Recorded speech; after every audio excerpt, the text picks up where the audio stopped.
घर को बड़ी खूबसूरती के साथ सजाया गया था। पूरे घर में रंग बिरंगी रोशनियों का जैसे सैलाब आ गया था। औरतें, बच्चे, बूढ़े, जवान, गर्ज सब नए कपड़ों में मलबूस इधर उधर भाग दौड़ में मसरूफ थे। कान पड़ी आवाज़ सुनाई ना दे रही थी। एक तरफ जवान बच्चियां एक बूफर पर शादी के नगमात ऊंची आवाज़ में चलाने के बावजूद ढोलकी पर अपने ऊट पटांग किस्म के गाने अलापने में मसरूफ थीं। शकीला की खुशी दीदनी थी, क्योंकि आज उसके इकलौते भाई अरशद की शादी थी, जो उसकी अपनी पसंद की लड़की से होने जा रही थी। अरशद उससे 3 साल बड़ा था और उन दोनों में खूब बनती थी। अरशद पैसे के एतबार से एक डॉक्टर था, जो एक छोटे से अस्पताल में मुलाजमत करता था। उसके वालिद रहमान अली का शहर में चमड़े का कारोबार था, जो ज़्यादातर बैरून ममालिक को एक्सपोर्ट किया जाता। घर में खुशहाली थी, इसलिए उन दोनों बहन भाइयों को अच्छी तालीम हासिल करने में कोई मुश्किल पेश नहीं आई। अरशद तो खैर से एक डॉक्टर बनकर अपनी पेशा वराना जिम्मेदारियों को बखूबी निभा रहा था, लेकिन शकीला अभी ज़ेरे तालीम थी। उसने फाइन आर्ट का शोबा चुना था और शहर के नामवर इंस्टीट्यूट से डिग्री मुकम्मल करने के लिए दाखिला ले चुकी थी। अरशद को एक रोज़ अस्पताल से वापसी पर सड़क पर उदास बैठी एक जवान लड़की नजर आई, जो इतनी रात गहरी होने के बावजूद सड़क के किनारे बैठी थी। ना जाने वो कौन थी और रात के इस वक्त सड़क किनारे क्यों बैठी थी।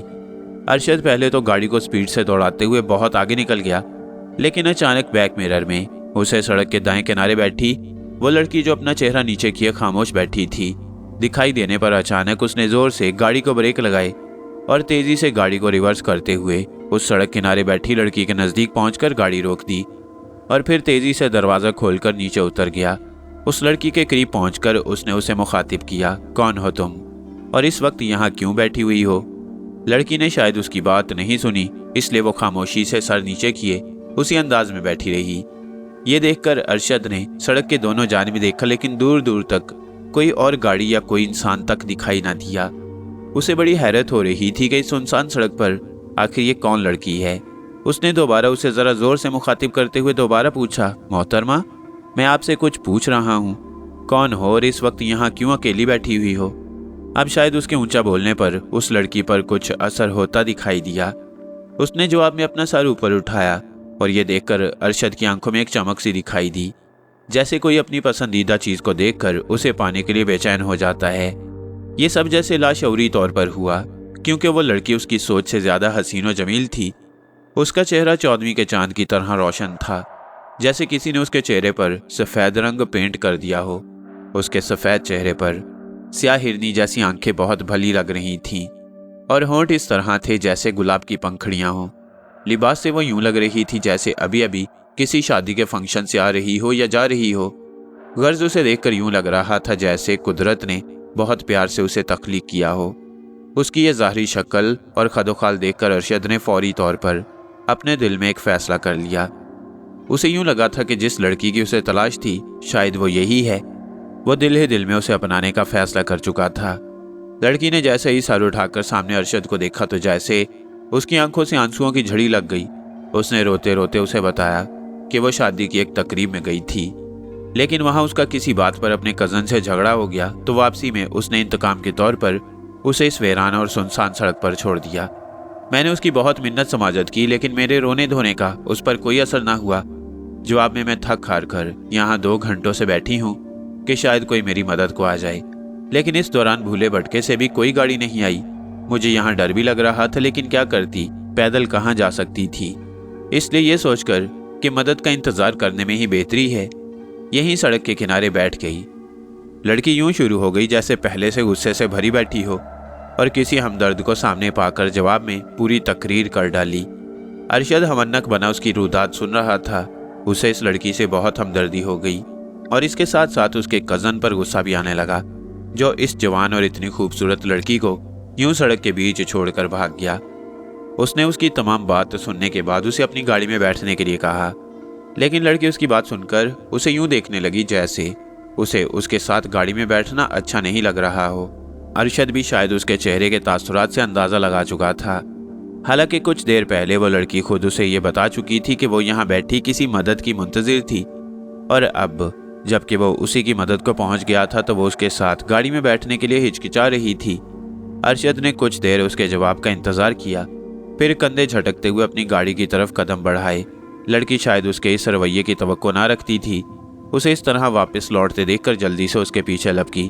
उसे अपने पीछे आता देखकर अरशद ज़ेरे लब मुस्कुराया, फिर अंदर बैठकर दूसरी तरफ का दरवाज़ा खोल दिया। लड़की घूमकर दूसरी जानिब से उसकी गाड़ी में बैठी और दरवाज़ा बंद होते ही अरशद ने गाड़ी आगे बढ़ा दी। रास्ते में वो उससे उसके मुतल्लिक काफ़ी मालूमात ले चुका था। उसका नाम साइका था, लेकिन उसमें सबसे अहम बात यह थी कि उसके माँ बाप कुछ अरसा पहले इस दुनिया से जा चुके थे और कोई बहन भाई था नहीं। सिर्फ यही एक कज़न था जिसका एक शहर में जनरल स्टोर था, जो शादीशुदा था और अपनी बीवी और 3 बच्चों के साथ एक किराए के मकान में रह रहा था। वालिदैन के मरने के बाद वो उसके साथ उसके घर में ही रहती थी और मोहल्ले में एक मालदार औरत के साथ दोस्ती की वजह से उससे कभी कभार शादी वगैरह में जाने के लिए नए कपड़े और आर्टिफिशियल ज्वेलरी ले लेती थी और इस्तेमाल के बाद वापस कर देती। घर में उसकी हैसियत एक मुलाजमा की सी थी, इसलिए रहने के लिए उसे कामकाज करके वहाँ रहने का जवाज़ बनाना मजबूरी था। लड़की की बातों से यूं लग रहा था जैसे वो दोबारा उस घर में जाना नहीं चाहती, ख़ास तौर पर इस सूरत-ए-हाल में जब उसका कज़न एक छोटी सी बात की वजह से उसे यूं सुनसान सड़क पर छोड़कर भाग गया, जैसे वो पहले से ही अपने दिल में इस बात का तहैया कर चुका हो। बहरहाल जो भी था, अरशद के दिल में लड्डू फूट रहे थे। वो तसव्वुर ही तसव्वुर में साथ बैठी इस हसीनो जमी लड़की को अपनी दुल्हन के रूप में देख रहा था। गाड़ी फराटे भरती सड़क पर दौड़ती रही और फिर तकरीबन 15 मिनट के बाद शहर के एक बारौनक इलाके में मुड़ गई। दोनों तरफ खूबसूरत मकानात बने हुए थे, लेकिन उस वक्त कोई बंदा बशर दिखाई नहीं दे रहा था। चंद मिनट का फासला तय करने के बाद अरशद ने एक दरमियाने तर्ज के बने एक खूबसूरत मकान के सामने पहुंचकर गाड़ी रोक दी। स्याह रंग का बड़ा सा गेट बंद था। उसने गाड़ी से नीचे उतरकर बेल दी। दूर एक हल्की सी घंटी बजने की आवाज़ सुनाई दी और फिर थोड़ी देर के इंतजार के बाद किसी ने अंदर से गेट की कुंडी खोली और दूसरे लम्हे उसे दूसरी तरफ अपनी बहन का चेहरा दिखाई दिया। शकीला ने जल्दी से दोनों गेट खोल दिए। उन्होंने कोई चौकीदार नहीं रखा था, इसलिए ये काम शकीला को ही करना पड़ता। वैसे भी इन दोनों बहन भाइयों में बहुत दोस्ती थी और वो हर मौजू पर ढेरों बातें किया करते। अरशद ने गेट खुलते देखकर दोबारा गाड़ी को स्टार्ट करके अंदर पोर्च में ला खड़ा किया और दूसरे लम्हे उसे शकीला की हैरत से फटी निगाहें उस गाड़ी से उतरती लड़की के चेहरे पर टिकी दिखाई दी, जो खुद भी बड़ी अजीब सी निगाहों से शकीला और घर के अतराफ नजरें दौड़ाने में मसरूफ थी। ये साइका है, लेकिन इसके मुतल्लिक अभी कुछ सवाल मत करना, मैं तुम्हें सब कुछ बता दूंगा। अरशद ने शकीला के कंधे पर हाथ रखते हुए उसे मुखातिब किया। इससे पहले कि वो कुछ पूछती, अरशद ने उसे पहले से ही मना कर दिया। शकीला शायद उस लड़की की खूबसूरती को देखकर शशोपंज में मुब्तला हो गई। उसके इस तरह पुकारने पर यकदम चौंक गई और फिर इस बात में सर हिलाती हुई उन दोनों के पीछे पीछे घर के अंदर दाखिल हो गई। ड्राइंग रूम में उसके अम्मी और अब्बू दोनों जैसे उनके ही मुंतजिर थे, लेकिन उन दोनों के साथ एक अजनबी लड़की को आते देखकर बड़ी हैरत से उन्हें देखने लगे। रात के वक्त एक जवान और खूबसूरत लड़की को अरशद के साथ घर में दाखिल होने पर उन्हें काफ़ी हैरत के झटके लगे और जब अरशद ने उन्हें तमाम तफसील बताई तो उन्हें उस लड़की से हमदर्दी होने लगी और फिर बहुत मुश्किल से अरशद के अम्मी अब्बू ने उस लड़की को घर पर रहने की इजाज़त दी, लेकिन इस शर्त पर कि जब वो अपने घर वापस जाना चाहेगी तो उसे बिल्कुल भी नहीं रोका जाएगा। चारों नाचार अरशद ने उनकी ये बात मान ली, लेकिन दिल ही दिल में पक्का इरादा कर लिया कि मौका मिलते ही अपने वालिदैन को अपनी पसंद से ज़रूर आगाह कर देगा और इसके लिए उसने शकीला को एतमाद में लेने का फ़ैसला कर लिया। वैसे भी वो दोनों इतने बेतकल्लुफ़ थे कि एक दूसरे को अपने दिल की बात बताने में ज़रा नहीं शर्माते थे। शकीला भी अपने भाई की आंखों में उस अनजान लड़की के लिए पसंदीदगी के आसार देख चुकी थी, लेकिन कुछ सोचकर खामोश हो गई। उसके लिए एक कमरा ऊपर वाली मंजिल पर मुख्तस कर दिया गया, जिसमें ज़रूरत का सब सामान मौजूद था, जो गालिबन मेहमान वगैरह के लिए मखसूस कर रखा था। उसे एक खाना वगैरह देखकर वो दोनों उस वक्त अरशद के कमरे में ही मौजूद थे और अरशद उसे तमाम तफसील बता रहा था कि किस तरह उसे अस्पताल से घर लौटते वक्त वो लड़की सड़क किनारे बैठी दिखाई दी और फिर उसकी बताई हुई तमाम मालूमात से वो पहले ही अम्मी अब्बू के सामने उसे सुना चुका था। लगे हाथों उसने अपनी पसंद का भी बता दिया कि वो इस लड़की से शादी करना चाहता है। शकीला शायद पहले से उसे अपने भाभी बनाने के ख्वाब देख चुकी थी और दिल ही दिल में इस बात पर फख्र कर रही थी कि अगर वो उसकी भाभी बन जाए तो वो बड़े फ़ख्र से अपनी सहेलियों के साथ उसका तारुफ करवा सकेगी। उसकी मालूमात के मुताबिक उसकी किसी सहेली की कोई भी भाभी उस लड़की जितनी खूबसूरत और हसीन नहीं थी। कुछ देर तक इधर उधर की बातें करने के बाद वो दोनों अपने अपने कमरों में सोने की गर्ज से चले गए। 4 माह हो गए थे। यूं लगता था जैसे साइका के कज़न और उसकी फैमिली ने उससे पीछा छूट जाने पर शुक्राने के नवाफल अदा करके सुकून की सांस ली हो। और इन 4 माह में साइका ने अपने रवैये से और रात दिन खिदमत करके अरशद के वालिदैन के दिल में अपने लिए नरम गोशा पैदा कर लिया था और वो उसे भी अब शकीला की तरह अपनी बेटी की तरह ही समझने लगे और बाजार से वापसी के वक्त अपने बच्चों के साथ साथ उसकी ज़रूरियात के लिए भी सामान ले आने लगे। गर्ज इन 4 माह में साइका ने अरशद के वालिदैन को भी ये सोचने पर मजबूर कर दिया कि वो भी उसे अरशद की दुल्हन बनाने का तहैया कर चुके थे।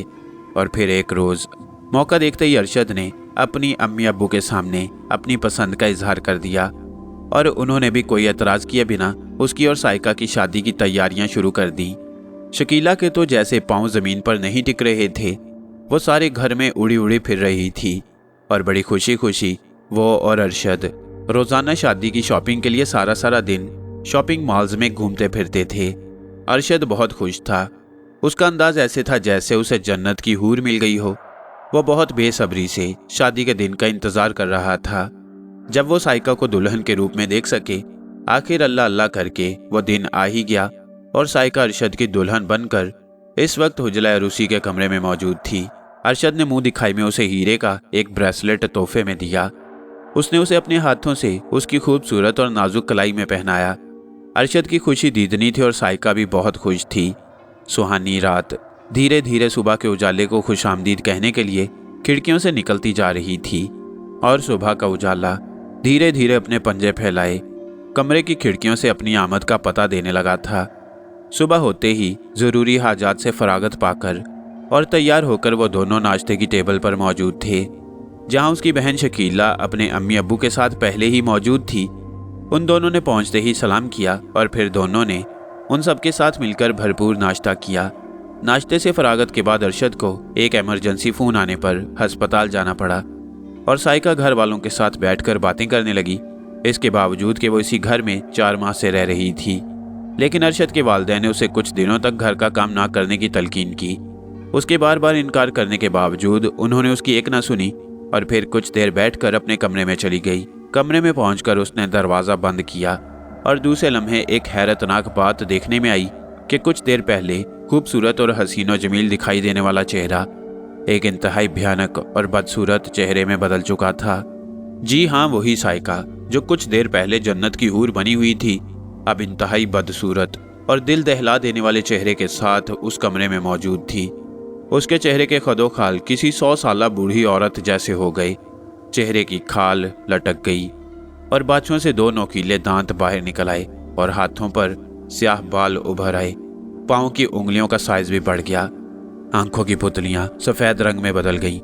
कोई तसव्वुर भी नहीं कर सकता था कि इस खूबसूरत चेहरे के पीछे एक इंतहाई भयानक और मकरू शक्ल छुपी हुई है। अपने चेहरे के खदोखाल और जिस्मानी तगय्युर के बदलते ही जैसे वो किसी और दुनिया की मखलूक लगने लगी। वो तेज़ी से कमरे में यूं चकराती फिर रही थी जैसे कोई भूखा शख्स इंतहाई भूख में कुछ भी खाने वाली चीज़ के लिए भाग दौड़ करता हो। उसका बस नहीं चल रहा था कि वो कमरे में मौजूद फर्नीचर को हड़प कर जाए। वो तेज़ी से कमरे में मौजूद एक और छोटे कमरे में दाखिल हुई, लेकिन वहाँ भी उसे नाकामी हुई। उसकी नज़रें बड़ी तेज़ी से कमरे की दीवारों, छतों की जानिब सर्च लाइट्स की मानंद घूम रही थीं और फिर अचानक जैसे उसकी आंखों में एक चमक दिखाई दी और उसे अपने मतलब की एक चीज़ दिखाई दे गई।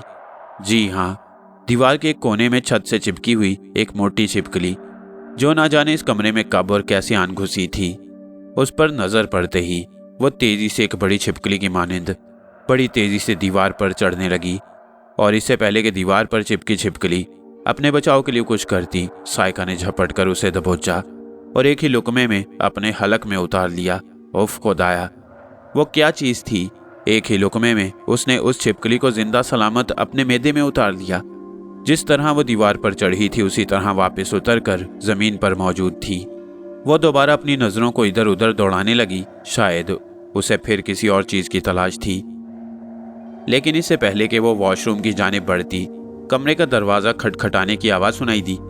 ये आवाज़ सुनते ही साइका की ज़ाहरी हालत दोबारा पहले वाली हालत में तब्दील होने लगी और चंद लम्हों के बाद वो पहले की तरह जवान और खूबसूरत बनी कमरे में मौजूद थी।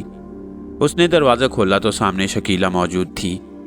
उसके हाथ में नए कपड़ों का एक पैकेट था। जिसे उसने ये कहकर साइका की तरफ बढ़ा दिया कि ये पैकेट उसे शादी के तोहफे में दिया गया था। शायद सामान उठाते वक्त वहीं नीचे एक कमरे में रह गया। साइका ने शुक्रिया अदा करते हुए वो पैकेट उसे लेते हुए अंदर आने का कहा, लेकिन शकीला किसी काम का कहकर वापस पलट गई।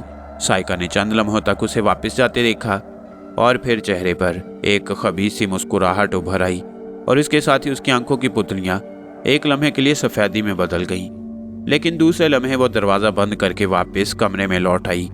उसने हाथ में पकड़ा पैकेट बेड पर उछाल दिया। उसके चेहरे पर यूं आसार थे जैसे उसे शकीला का इस वक्त आना नागवार गुजरा हो।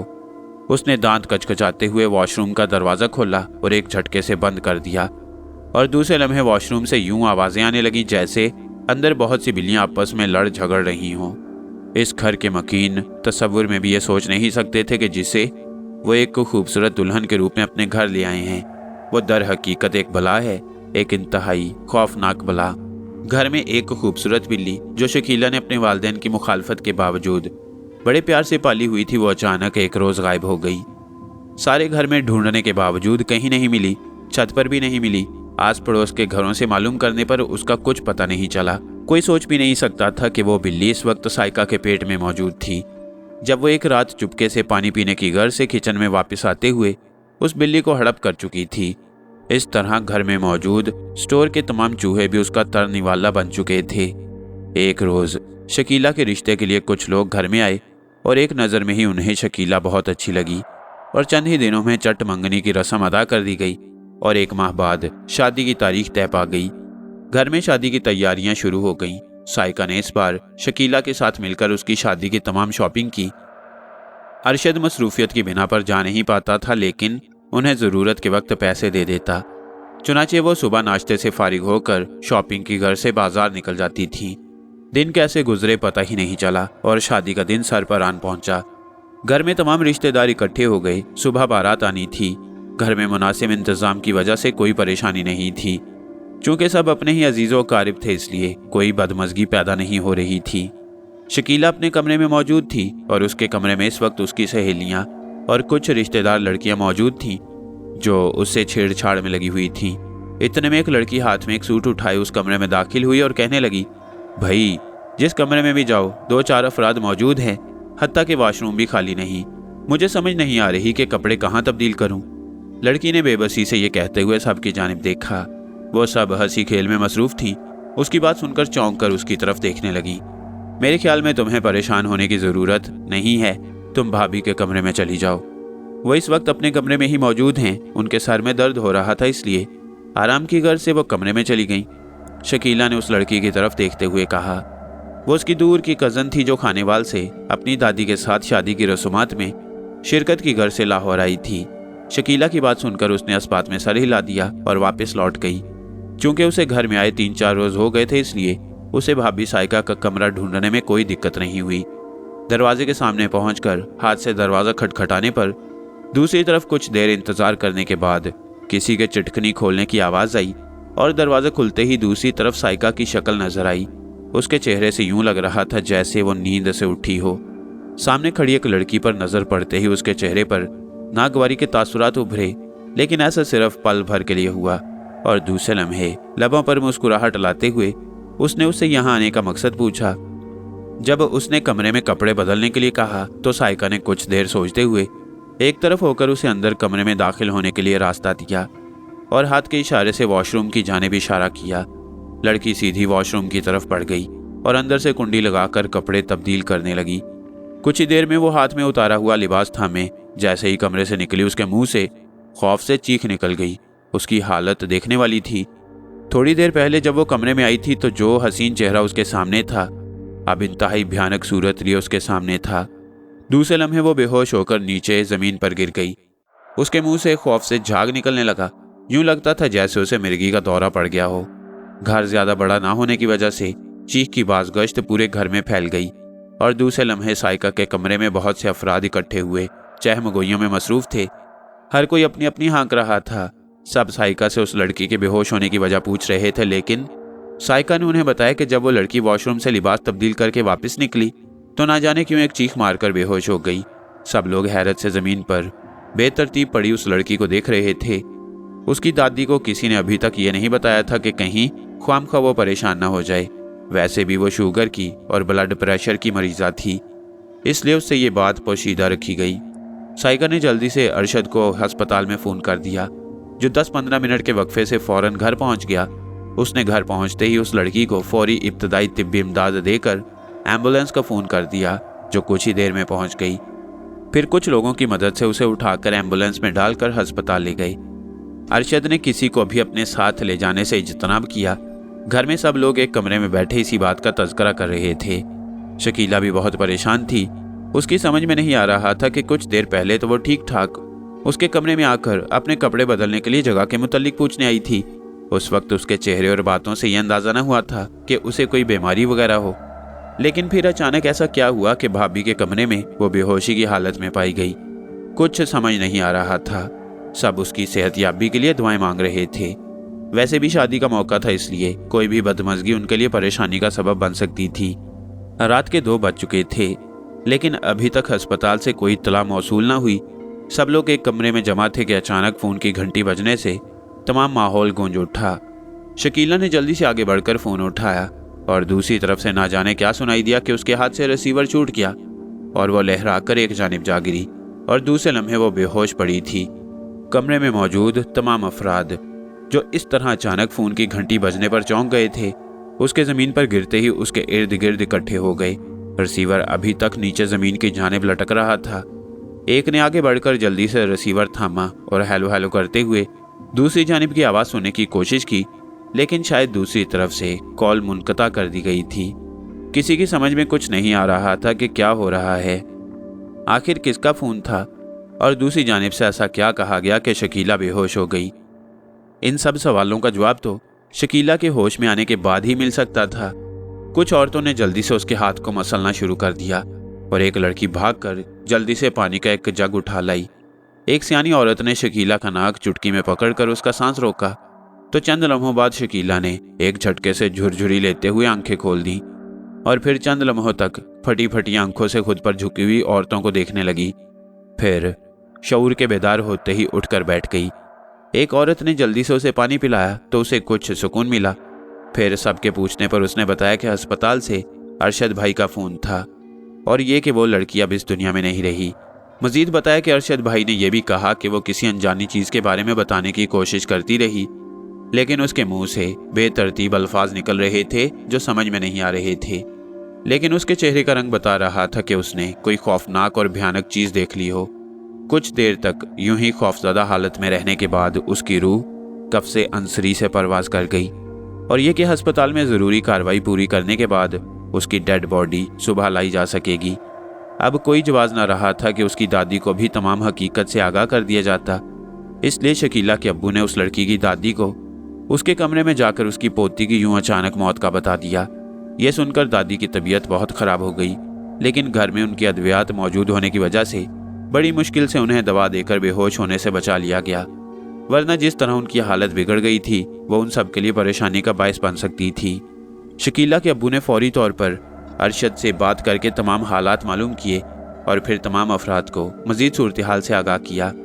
उनमें से कुछ अफराद को सुबह के कुछ काम समझाए, बाकी सबको अपने अपने कमरों में जाने की तलकीन करके खुद भी अपने कमरे की जानिब पड़ गए। सुबह सवेरे ही अरशद एक एम्बुलेंस में लड़की की लाश एक ताबूत में ले आया था। घर में एक कोहराम मच गया। सिर्फ एक चेहरा ऐसा था जिस पर एक अजीब तरह की शैतानी मुस्कुराहट थी और वो थी साइका।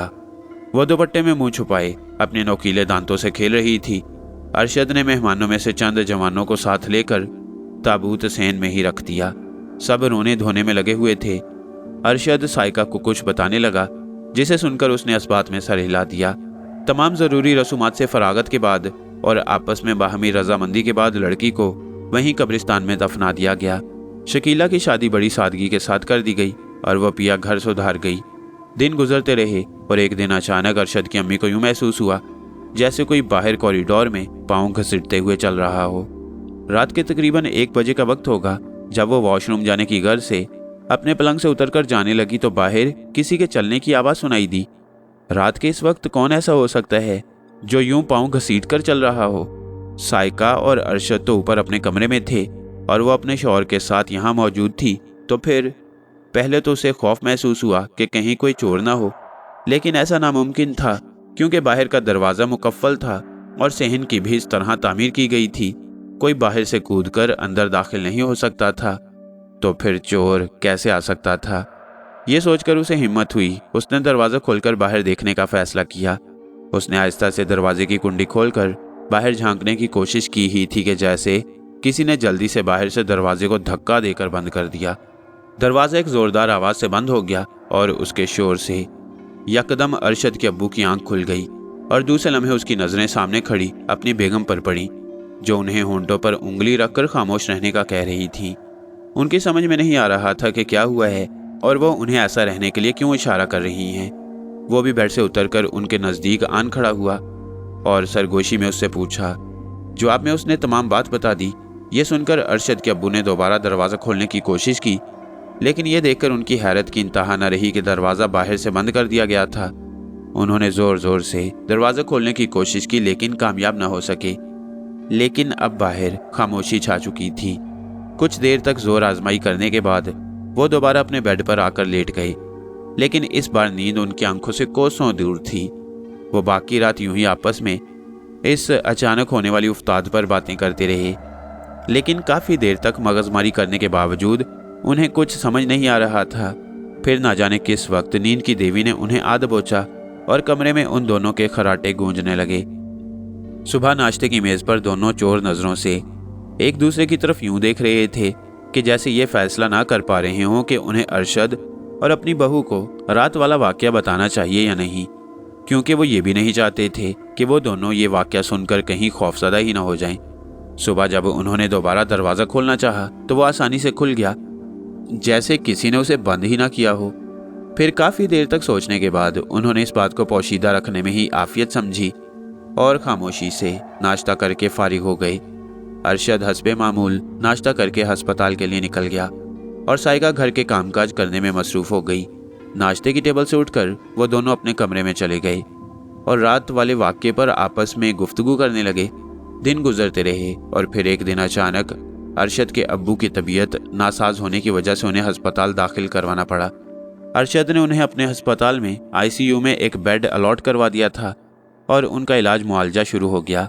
उसकी अम्मी को चंद रोज़ उनके साथ रहना पड़ा, लेकिन घर की देखभाल और कामकाज के सिलसिले में उन्हें घर जाना पड़ा और उनके जाने के बाद अरशद ने एक मेल नर्स की खिदमत हासिल कर ली। उनकी तबीयत के मुताबिक अभी उन्हें एक हफ्ता मजीद हस्पताल में रहना था। ये रात के तकरीबन 3 बजे का वक्त होगा जब अरशद की अम्मी को तहज्जुद के लिए उठना होता था। मामूल के मुताबिक उनकी आंख खुद ब खुद उस वक्त खुल जाती थी।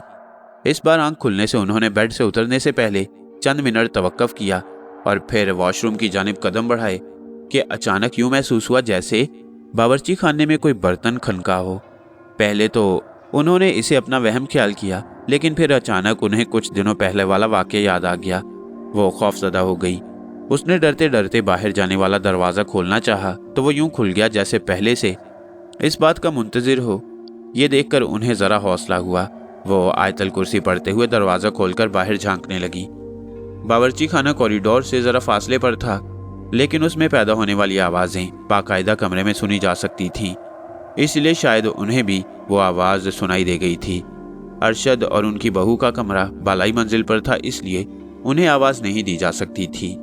उन्होंने हिम्मत यकजा करके बावर्ची खाने की जानिब कदम बढ़ाने शुरू कर दिए।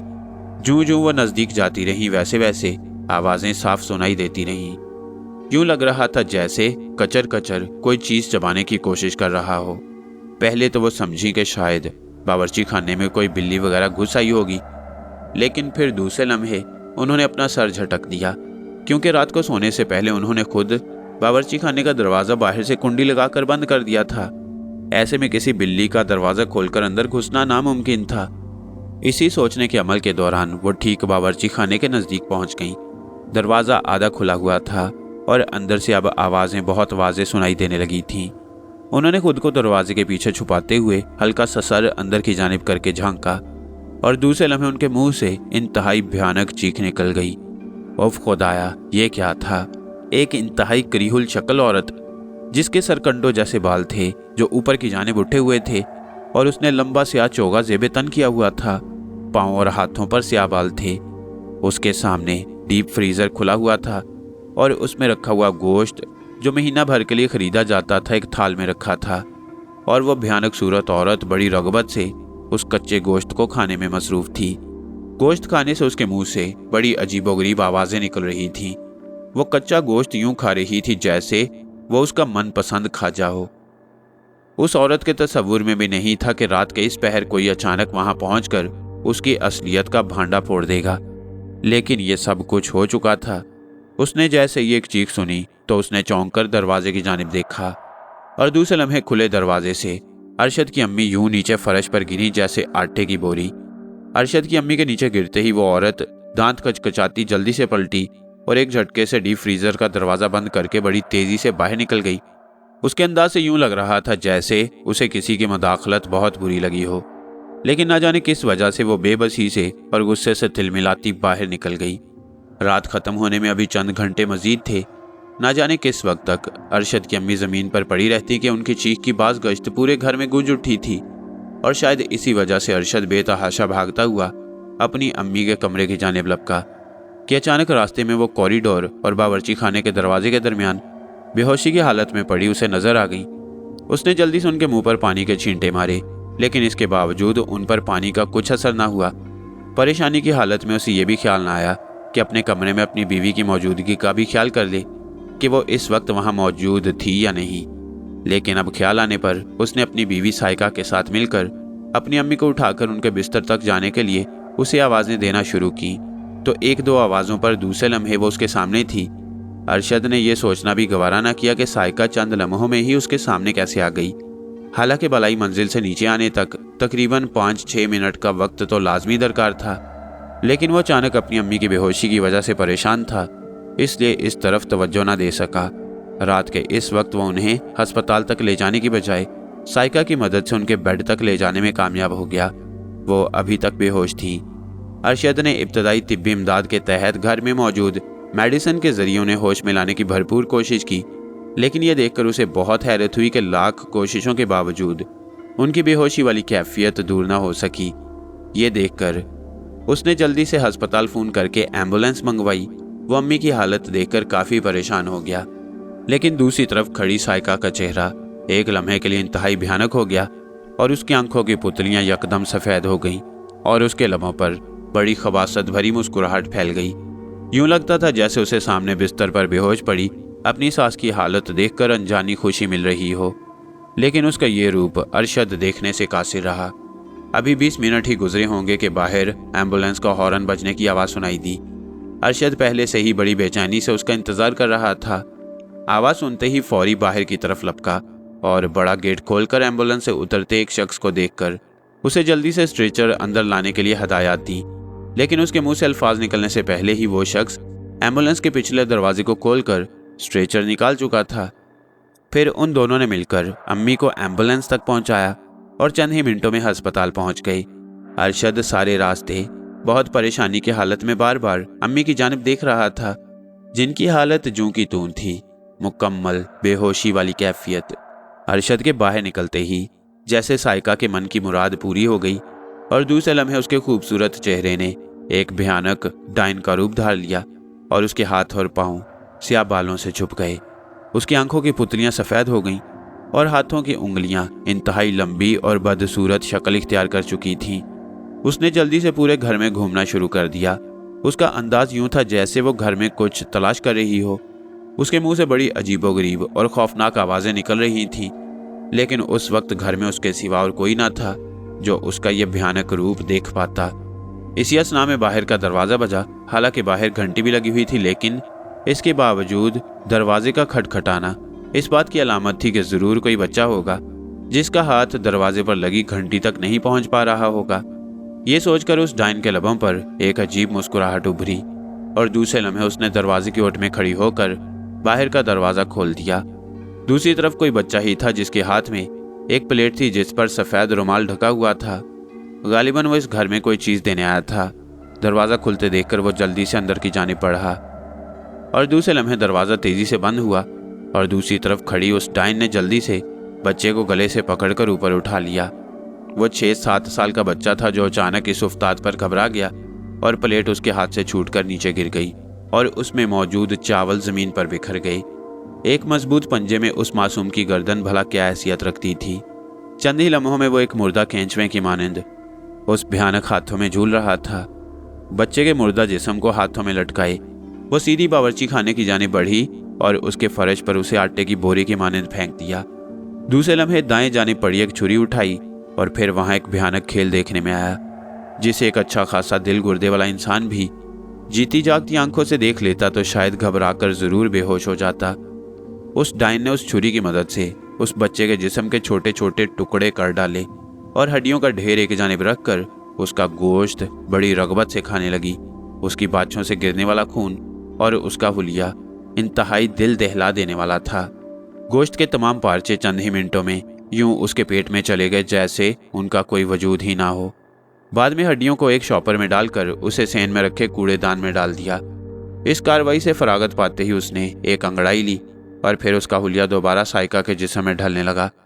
अपने पहले वाले हुलिये में आते ही उसने जल्दी से बावर्ची खाने का फर्श धो दिया और खून की बू खत्म करने के लिए फर्श को सरफ के साथ अच्छी तरह साफ कर दिया।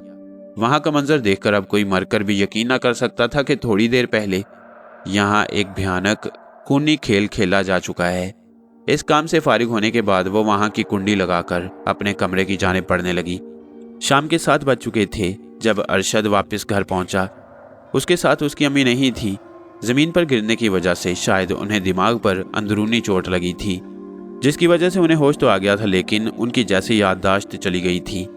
वो अरशद को भी बड़ी मुश्किल से पहचान पाई थी। अरशद बहुत परेशान था।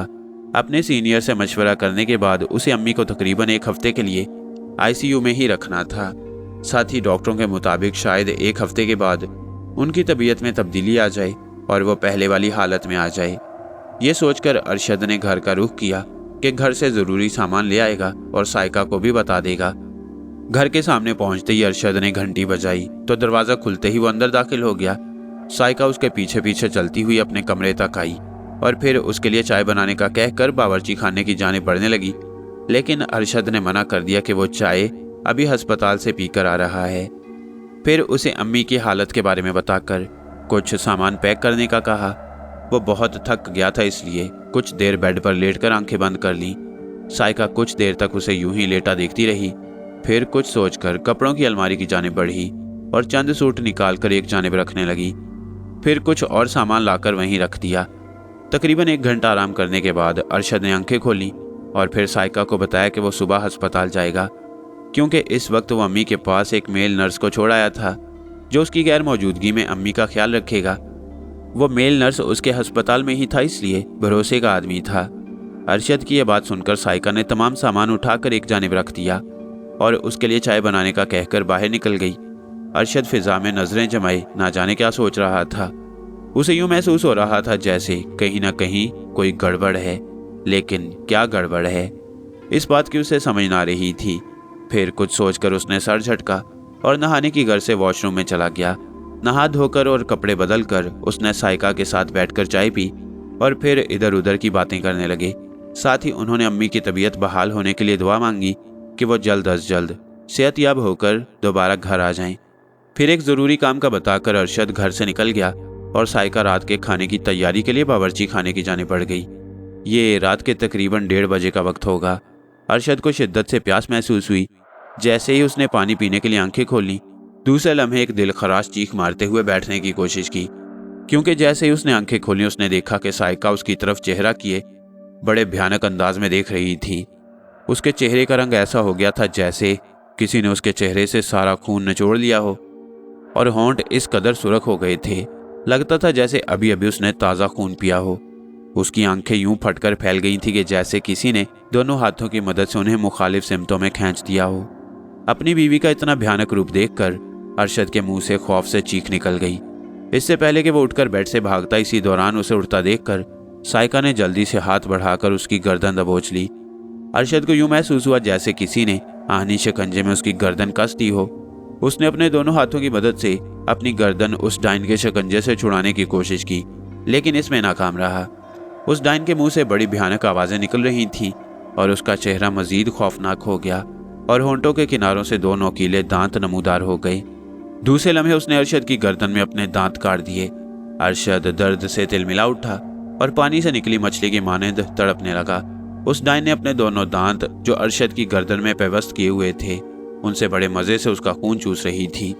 जैसे जैसे खून उसके पेट में जा रहा था, वैसे वैसे उसके चेहरे का रंग भी सुर्खी माइल होता जा रहा था। ताज़ा लहू पीने से उसके बदन और चेहरे पर तवानाई के आसार दिखाई दे रहे थे। अरशद अब बेहोश हो चुका था। अच्छी तरह खून पीने के बाद उसने अरशद का मुर्दा जिस्म एक जानिब फेंका और एक मकरूर डकार लेती हुई बेड से उठ गई। खून पीने से उसकी आंखों में खुमार सा उतर आया था। उसने एक नज़र ज़मीन पर पड़े अरशद के जिस्म पर डाली और दरवाज़ा खोलकर बाहर कॉरिडोर में निकल आई। उसके चलने का अंदाज यूं था जैसे उसने कोई नशावर चीज़ खा ली हो। इस बार उसने अपना रूप बदलने की भी कोशिश ना की और सीधी सहन में पहुंचकर बाहर जाने वाले मेन गेट की जानिब रुख कर लिया। घर में इस वक्त चूंकि वो दोनों ही मौजूद थे और अम्मी इस वक्त अस्पताल में थी, बाहर का मेन गेट खोलकर वो लड़खड़ाती बाहर सड़क पर निकल आई और अपनी धुन में सड़क के दरमियान चलने लगी। रात का वक्त, भयानक सन्नाटा, और ऐसे में एक इफरीत का यूं सड़क के दरमियान चलना एक डरावना मंजर पेश कर रहा था। उस वक्त अगर कोई ये मंजर देख लेता तो शायद डर के मारे वापस भाग जाता, लेकिन रात के इस वक्त दूर दूर तक कोई गाड़ी या इंसान नजर नहीं आ रहा था। वो डायन अपनी धुन में आगे बढ़ती चली जा रही थी कि अचानक एक शहजोर ट्रक कहीं से नमूदार हुआ और आनन फानन फराटे भरता सामने लड़खड़ाती और लहराती डायन पर चढ़ दौड़ा। यूं लगता था जैसे अल्लाह ताला ने उस बेगुनाह और मासूम बच्चे और अरशद की अंदोनाक अमवात का बदला इस इफरीत से दुनिया में ही ले लिया था। किसी ने सच कहा है कि बेगुनाह का खून रायगा नहीं जाता और अल्लाह की पकड़ बहुत सख्त होती है।